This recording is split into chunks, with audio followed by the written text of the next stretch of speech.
operou od Georga Büchmera, volá sa Leons Alena a jej prekvapivý názov je Leons Alena. Toto je príbeh o šťastnom konci, v ktorom vystupujú dvaja zalúbenci. Ich cesta však nie je tak ľahká, ich životy totiž nespája tá pravá láska.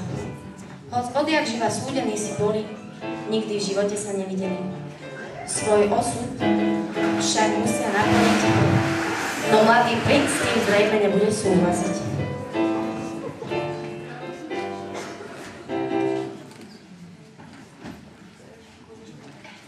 Kto som ja? Ja som Leons. Som princ a mojou jedinou činnosťou je bádať myšlienky, ktoré sa mi každý deň rodia v mojej hlave. Napríklad, teraz nechápem zámery mojej matky. Prečo mám byť princ? Prečo mám byť kráľom potom? Prečo mám mať deti? Prečo by som sa mal oženiť? Stavať hrad? Alebo čo čo ešte? Aha, náš mladý princ. To sa dnes máme. Celkom dobre, bude to. Zasa vám honí v hlave niečo múdre, ale aj niečo inteligentné, však? A dneska ani nie. Keď tak rozmýšľam, dajú sa pitvať mravce? Alebo či sa dá zvuk uložiť do krabičky od západe? Alebo napríklad, keby sa... No, to počká. Radšej sa zamýšľajte nad tým, ako dopadne váš sobáš s princeznou Lenou. Počul som, že je veľmi pekná a k tomu aj šikovná. Poslala ťa moja matka, čo? Možno áno, možno nie. Hneď som to vedel. Ven ste rovna. Ja sa ženiť nejdem, pre mňa za mňa sa tam postav ty. Ja som slobodný, ja idem bádať myšlienky, ktoré ešte nikto neobjavil. Trápiť ako debil z desi, nie?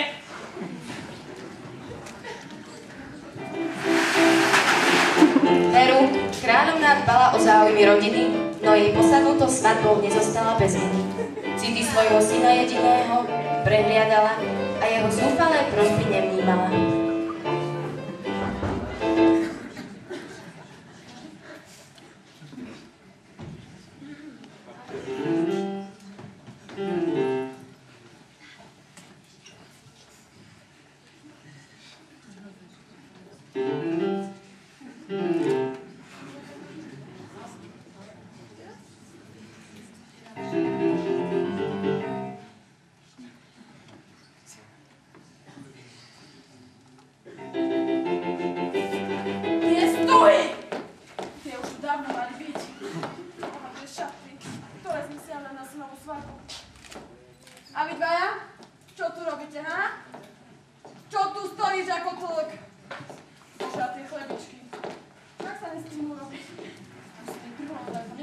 Ahoj, matka. A ja ťa pozdravujem. Volala si ma? No áno, chceš zlaté alebo strieborné stily? Výborne, zlaté, presne ako som si myslela. V pohode, ja by som mal akože strieborné, ale moja matka ma stále ignoruje. Ona ma ovláda, alebo čo ja viem čo ešte.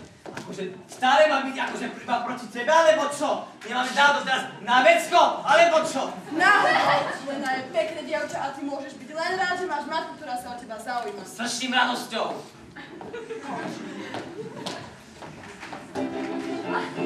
Neznášam tento dom. Neznášam týchto ľudí, ktorí tu bývajú. Hovorte, kde si to? Ideme preč z tohto kráľovstva. A tak maličký princ opustil všetko, čo je mu milé a rozhodol sa nájsť si záujmy iné. No nevedel, že jemu súdená princezná Lena tiež svoje kráľovstvo toho dňa opustiť chcela. Prosím, oddychnime si. Už utekáme z kráľovstva celé dni. No tak, chcem odísť čo najďalej od tej zlatej klietky. Ale ak už nevládzeš, tak si oddychni. Inak, čo si myslíš? Ako vyzerá môj Leons? Musí byť krásny.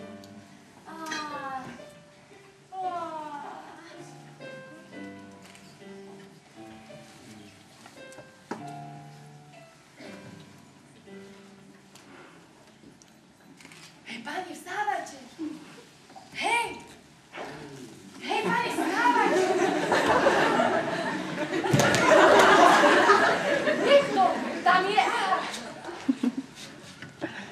návrh.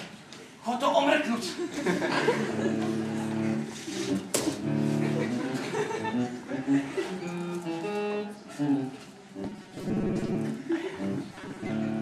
Už som to omrkol. Sú tam dve stvorenia nežného pohľadia, ležia dole tak práve. Musím vidieť.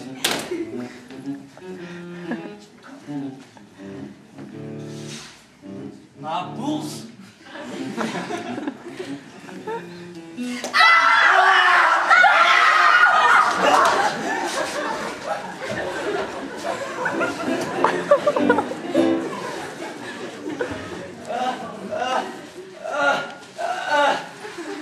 Kto si? Čo tu chceš? A prečo si takto oblečená? A vytvala si niekedy mravce? Čo sa staráš? Ja som ja a ty si ty. A čo vlastne robíš na tom strome? Ja?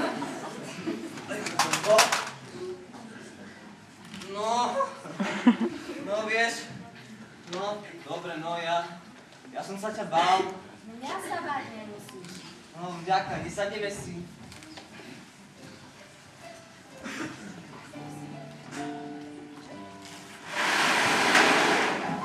Netušiac, že on je Leons a ona Lena, do neho tak verne zaľúbená. Rozhodli sa svoje osudy naplniť, do svojich kráľovstiev sa vrátiť a sobáš s neznámymi spečatiť.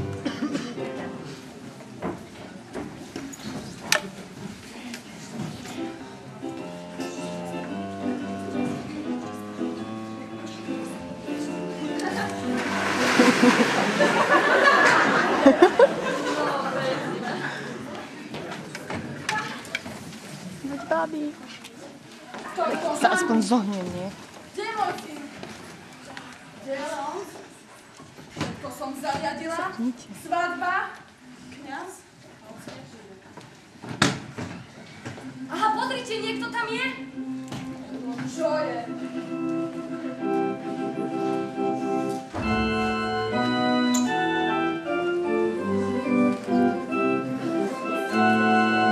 Nech sa uvedie.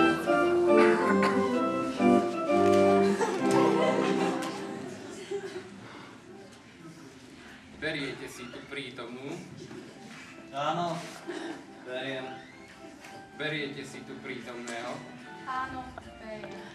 Môžete poboskať nevestu. Leons? Ty si Leons? No ja som Leons. Lena? Ty si Lena. Ty si do piky. Ty si ktorou som bol vtedy v lese. Áno, ja som tá Lena. Ja ťa milujem. A ja... Lena! Lena moja!